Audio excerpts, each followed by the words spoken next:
Chapter 13. Mary. I have always been very private about my polygamous lifestyle. Growing up, I went to a school run by our church, which meant that during my childhood, I had few friends outside my faith. As I grew older, I met more people from outside my religious community, but I was still quite guarded about my family's beliefs. I kept my friends at a distance and didn't open up to them about my father and his wives. I always offered to hang out with my friends at their houses and never invited them home with me. I kept my beliefs a secret because I wanted to be accepted as a normal person, whatever that means. Essentially, I didn't want to be stereotyped. I wanted my friends to accept me for me and not reject me based on my faith. After I married Cody, who is so naturally outgoing, I still kept my lifestyle to myself. It wasn't something I was comfortable sharing. I worried about how my friends would react when I came out to them as a polygamist. I didn't want to invite unneeded scrutiny. I didn't want to be judged. Since polygamy never know how someone will react when you about your beliefs, you never know when you are going to lose a close friend. For years it just seemed better to stay quiet, is not just frowned upon but denigrated. You tell him or her the truth. After Janelle and Christine joined the family, we would explain each other away as sisters, or as Cody's sisters. It was always so uncomfortable to lie to my friends. Lying is not part of our faith, nor part of my own moral compass, so to feel as if I had to lie, or at least not tell the full truth, was quite difficult for me.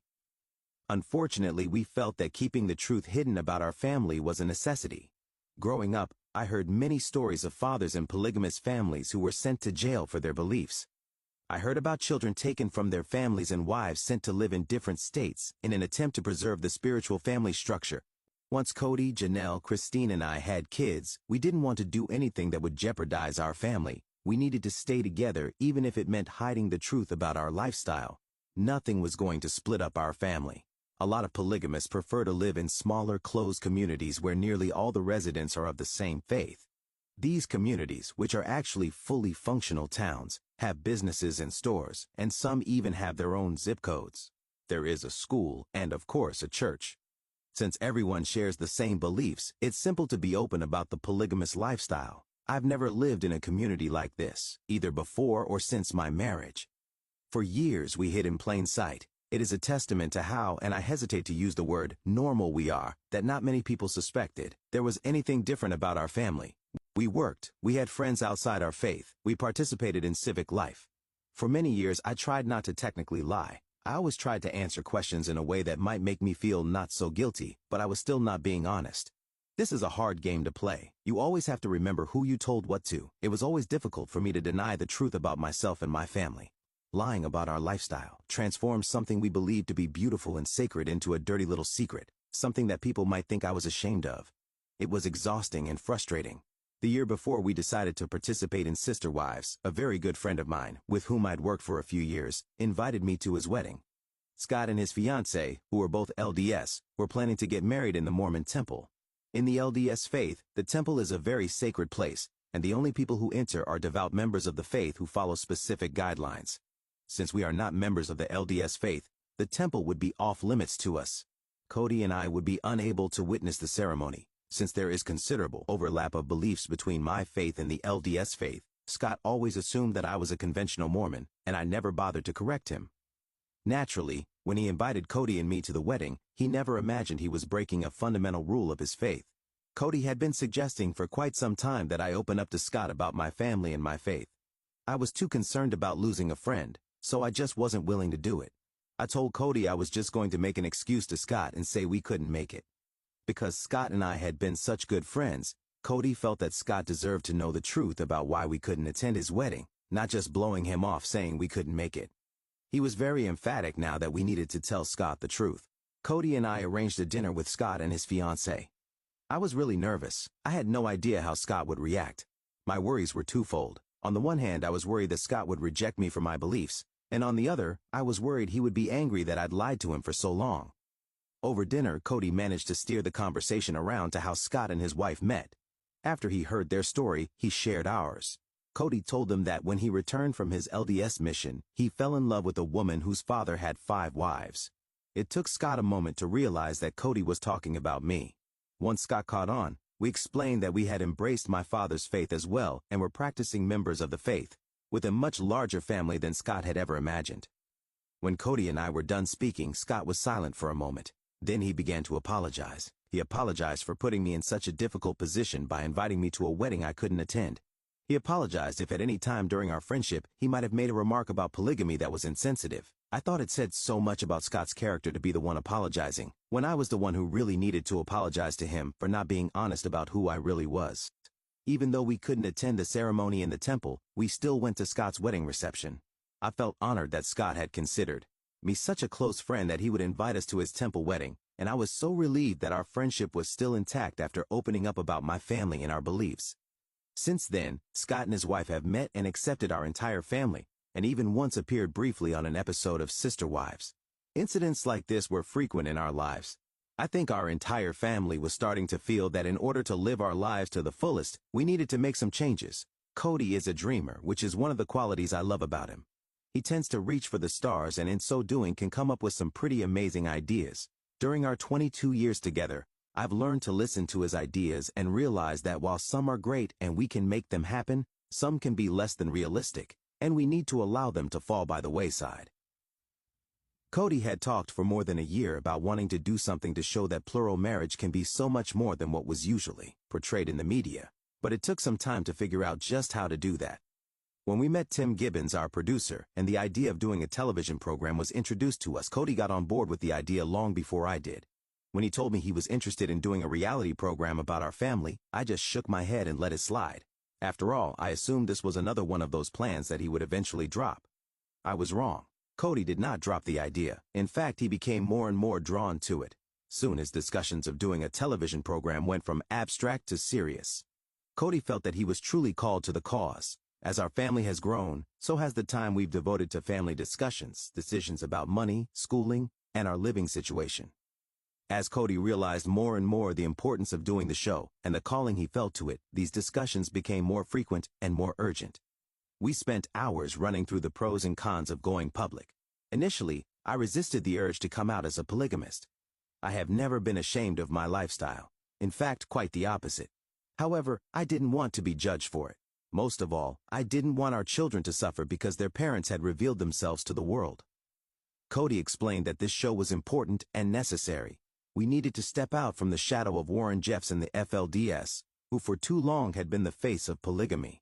We needed to disassociate ourselves from the negative connotations of polygamy, child brides, sexual abuse, and religious oppression. We wanted to show America that we aren't really that different from anyone else. Most important, we needed to pave the way for a better and more tolerant future for our children.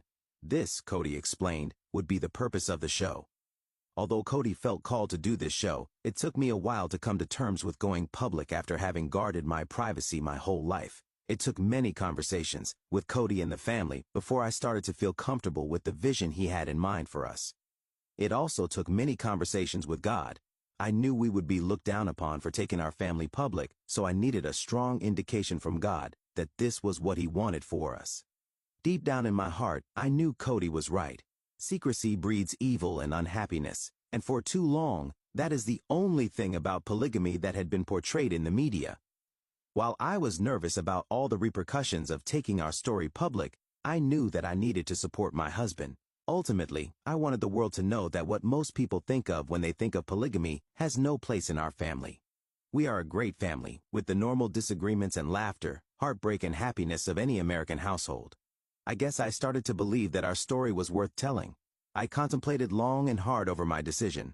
Eventually, I also felt the call to go public with our story. It just took a little longer than it did Cody. In the end, I agreed to do the show and prayed for the best. Once we committed to being on television, I became incredibly nervous. I was concerned about how people I had known for years would feel about me. I was worried that the children would be ostracized by their friends. I knew from the beginning that there would be those from our own faith who would support us in the message we were sending, but even more who just wouldn't understand. I was worried that we'd be made into pariahs. It wasn't until I told my daughter Mariah about the show that I realized how important it could be to her future.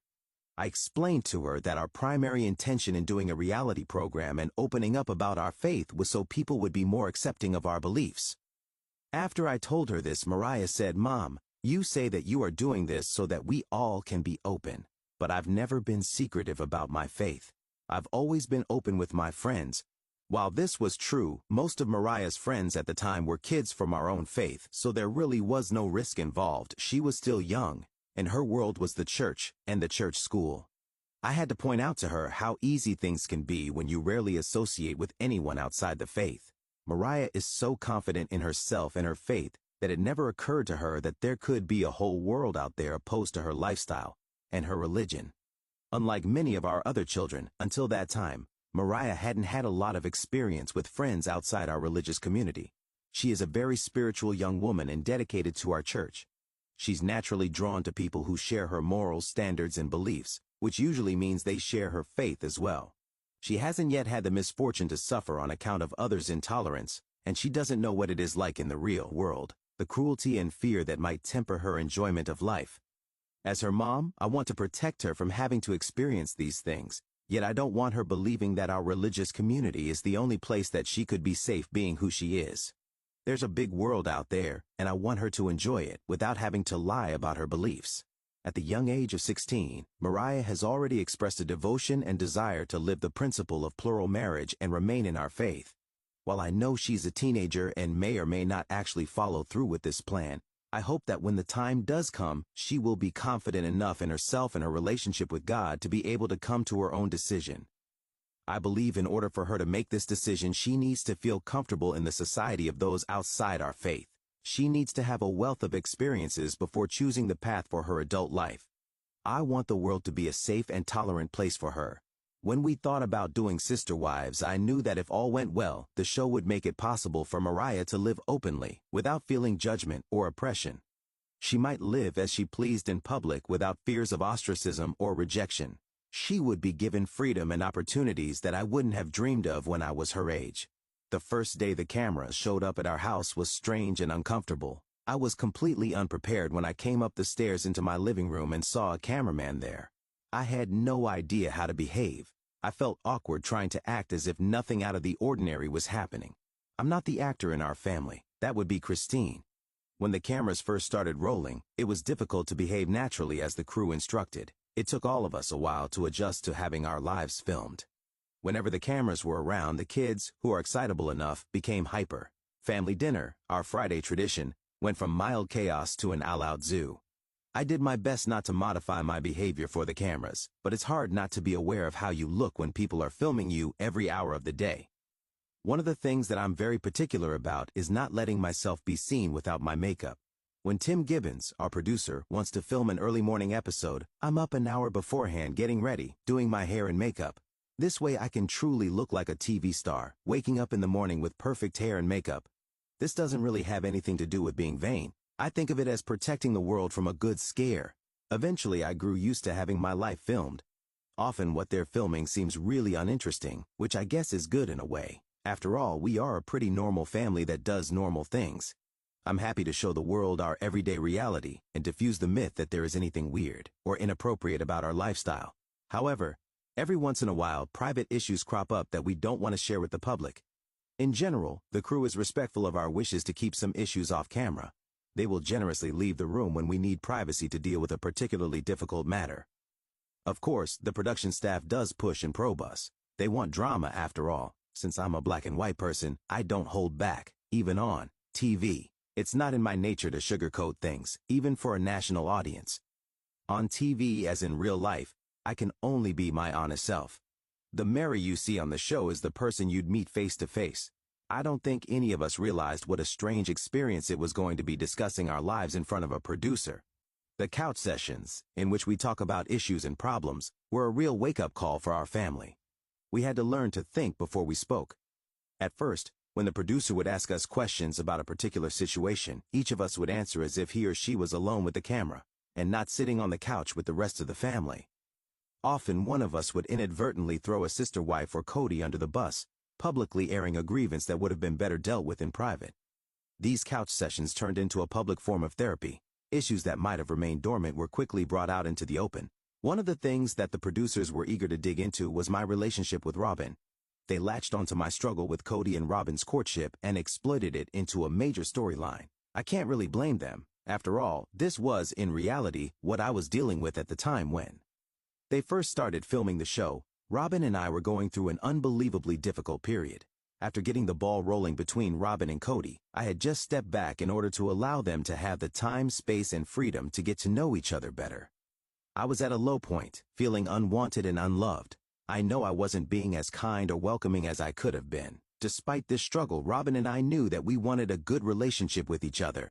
The couch sessions helped to bring our issues into the open, and we began to address them on the show and behind the scenes. The beauty of it is that over the course of that first season, Robin and I developed a wonderful relationship. Fans of the show can see just how close we've become. Whenever they stop us in public, we almost always get some sort of comment about our relationship. Watching how we began to overcome our initial struggles and differences and became close friends is both rewarding and satisfying to me. It's also important, for it shows the audience that something that seems dysfunctional at the start actually works when you give it some time. The success of Robin's and my friendship is essential to understanding the beauty of the sister-wife relationship. Like Robin and myself, our family is constantly evolving for the better. The show brought that process to light, both for us and for the audience. When I look back on the first season, I'm thrilled by our family's evolution. I love our collective strength and the maturity that has developed. Of course, there are still some moments during that first season that, while interesting to the public, I have chosen not to watch, one of those being the honeymoon episode. Cody, Robin, and I have made such progress in our relationships that I worry seeing them in such a romantic setting might set me back a few steps. I'm sure I'll watch it one day when I trust myself with my emotions a little more. The wedding reception episode, however, is my favorite moment of the show. When I watch it, I'm overwhelmed by the love and joy I see on the screen. While I certainly benefited from being given an additional forum to work through some of my personal issues, when the show began to air, our family suffered both individually and as a whole. Right before the first episode premiered, an article appeared in a Utah newspaper about our family and the upcoming reality show. I was working at a rehabilitation center for troubled youth at the time. Again, I was in a situation where I felt it was best to keep my family and religious beliefs to myself. When one of my coworkers read the article, she was shocked, not because of my beliefs, but because I hadn't been open with her. "I had no idea you had this lifestyle," she said. The fact that I was a sister wife didn't bother her at all. I felt relieved that she now knew and still accepted me as her friend, and I hoped my employers would be just as accepting. I had discussed my lifestyle and our family being on a reality show with my immediate supervisor, who had subsequently discussed the situation with upper management. No one seemed concerned for 6 weeks, but the day after the series premiere of Sister Wives, the Lehigh City Police Department sent out a press release that they had been investigating our family. The next time I went to work, upper management called me into the office and fired me. I was devastated. All I wanted to do was help troubled kids, and I was being terminated because my employer was afraid of somehow being involved with this police investigation. They said to me, "Mary, what happens if the police show up here at the facility?" Management told me that they were not firing me because I was a polygamist, but because they were concerned the investigation would bring unwanted attention to the facility and the children housed there. Suddenly, I'd gone from being a private person to being a public figure, and a controversial one at that. Losing my job was the most difficult thing I suffered as an individual once the show aired. It made me question whether or not our family had really done the right thing in going public. At my core, I knew it was right for us, but suddenly having to deal with losing a job that I loved and was very good at made me angry. Our kids started to come home from school on almost a daily basis with new questions or comments from classmates about their dad being prosecuted. I remember one time the kids told us that a neighbor boy had told them that he had heard Cody was going to jail. Sometimes when our kids were playing outside or walking home from school, they would see a police car on the road and get nervous, wondering why he was driving down our quiet street. Bombarded by these questions and fears, we felt it would be the best thing for us to move away and try to bring some sort of peace back to our children. While the move was difficult on the parents, it was terrible for our children, who were being separated from their friends and the only life some of them had ever known. I can't blame them for thinking that we had done something terrible to them by forcing them to move. It's difficult for them, especially the older children who had deeper roots in Utah, to appreciate the positive impact of the show, when all they can see is that because of the show, they had to leave their friends behind. I know that when the dust settles, the children will begin to understand how important this show is. Already, their lives are so much different from what they used to be. They attend large public schools in Las Vegas, where they are open about being brothers and sisters. They acknowledge one another in public in a way that was nearly impossible for my generation. They have many new friends from all different faiths and backgrounds who accept them and do not judge them. The show has demystified our lifestyle and allowed the kids to be kids. The show has opened up new avenues to the adults as well. The veil of secrecy behind which we had been hiding has been completely obliterated. I feel such a sense of relief that I can finally be open with so many of my oldest friends. Last summer, I was able to introduce Robin and Christine and many of our kids to my dear friends who ran the trophy engraving shop in Wyoming, where I worked all those years ago. It's wonderful to be open in public. We no longer worry about what it looks like when Cody and 4 wives go to a restaurant together. We are proud to be a family. It's also great to get so much positive feedback and support from complete strangers on the street. However, I don't think I'll ever get used to people coming up to me and telling me that I'm their favorite wife. It just doesn't make any sense to me. Although we are recognized around our neighborhood in Las Vegas, it completely took me by surprise when people in New York and Chicago approached me on the street on our publicity tours. I almost have to laugh whenever anyone uses words like celebrity or famous to describe me. I'm neither of these. I'm just a mom and a wife who happens to be on TV. I'm just me. Doing the show has allowed us to see some amazing cities and meet amazing people, all while causing us some of the worst stress we've ever had. We visited Times Square, Hollywood, and Chicago. We've met Ellen and Rosie, and the 4 oldest kids even got to meet Oprah with us. I was so excited when I had the opportunity to introduce myself to Matthew McConaughey, only to have Robin and Christine ruin the moment by acting like giddy 14-year-olds around him. I've been a huge fan of Matthew's for years. Although it's not true, I often tease Cody that Matthew is the reason I let him grow his hair long. When we travel for the show, we get booked in some fantastic high-rise hotels with awesome views. One of my favorites was looking out over Central Park in New York City. I know this sounds like such a wonderful experience, but the downside is that when we're on these trips, we are usually going, to the point that we don't get to enjoy the room or the view at all. On most occasions, we're up at the crack of dawn, running all day, only to come back to the room too late at night to do anything but fall into bed and try to be ready for another day. Sometimes, because of the tight schedule we're usually up against, our emotions can really get the best of us. One thing we have all had to learn to do through this is to get phenomenally better at patience, kindness, and forgiveness. In addition to the ups and downs of travel, there's also the negative publicity we've had to deal with. Once you become a public figure, you lay yourself open to that. I know that there will always be someone who has something unpleasant to say about my marriage, my hair, my weight, or any number of other things. It just comes with the territory. My way of dealing with it all. I choose to ignore the polls and commentary on the internet about our show or family members. I have more important things to do with my time. In many ways, the show has unified us. When we travel together, we are a tightly knit group. We don't let anyone breach our boundaries because together we exhibit strength in numbers, which is the backbone of our family unity. Being open in public has only reinforced that. Our strength in the face of public scrutiny is what makes us special. It's what makes our show positive and important for us and for our children.